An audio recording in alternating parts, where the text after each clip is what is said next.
So I'm kind of curious as far as an idea or thought I'm having, and if you end up stealing that idea, I mean that's what art is, right? Steal like an artist. I think that's the book that Lens of Jared recommended, and I would like to pick it up. I do have Rick Rubin's The Creative Act that I need to finish. I have a bunch of books I need to finish. That's another challenge that I face is finding time to read or making it enough of a priority. In similar fashion with reading or listening to the Bible. So I think the biggest priority that I have as part of what goals I'm setting forth for 2025 is doing commercial work for small family businesses. I know there's a lot of folks, or what is it? How do you call them? Producers or DPs, agencies, marketing agencies, or trying to think of production companies, right? That are doing this type of work. But I don't know. I'm trying to figure out if they're already doing this, and I would just would love to just kind of join that train and ride it out to town. That was weird. But what I'm really trying to go for is do commercials for these small family businesses in the same way that you would see a commercial for Coca-Cola or McDonald's or any large business, multi-million business, and do that same work for a small business, family-owned business, and do it in such a way that it just, there's no difference, right, between that commercial and a large company that's putting out a commercial.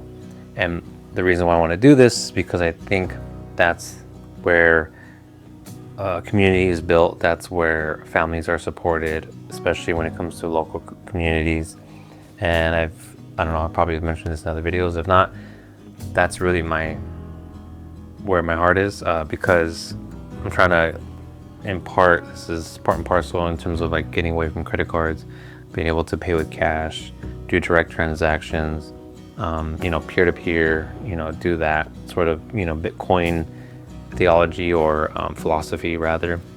And so in part, that's really what I want to do, is make them cinematic and legit and find different ways of, earning money to be able to support that as the main driver, because we're not able to charge them, the amount of the budget is not going to be the same. So figuring out different ways of supporting that, whether it's through sponsorships or partnerships or donations or what have you, I think this is a real possibility, and I think it's much needed as businesses and companies get bigger and bigger. It's making it harder and harder for the smaller guys, if you will, the family-owned small businesses to make it.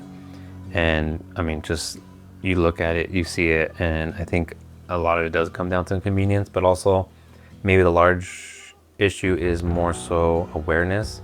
You don't know what you don't know, and if they're in your backyard, in your own city, your own community, you're not even know that they're there, then it makes it harder for you to go to that business.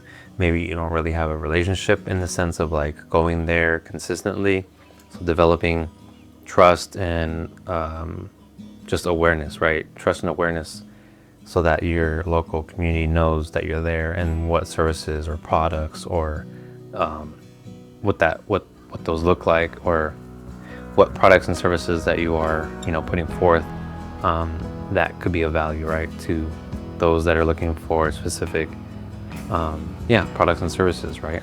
Why go out and look on the internet when maybe there's someone in your backyard, and maybe they're even like they live a couple blocks down, and so you get the idea is that they're in your community, they live, work, and play, right? Like the Chamber would say, Chamber of Commerce, live, work, and play where in your own city, in your own town. So hopefully I can wrap this up relatively quickly to the edit, and this is not going to be part of the video, so make sure you edit this clean, crisp, or just kind of see if it works. In any case, I'll see you guys in the next one.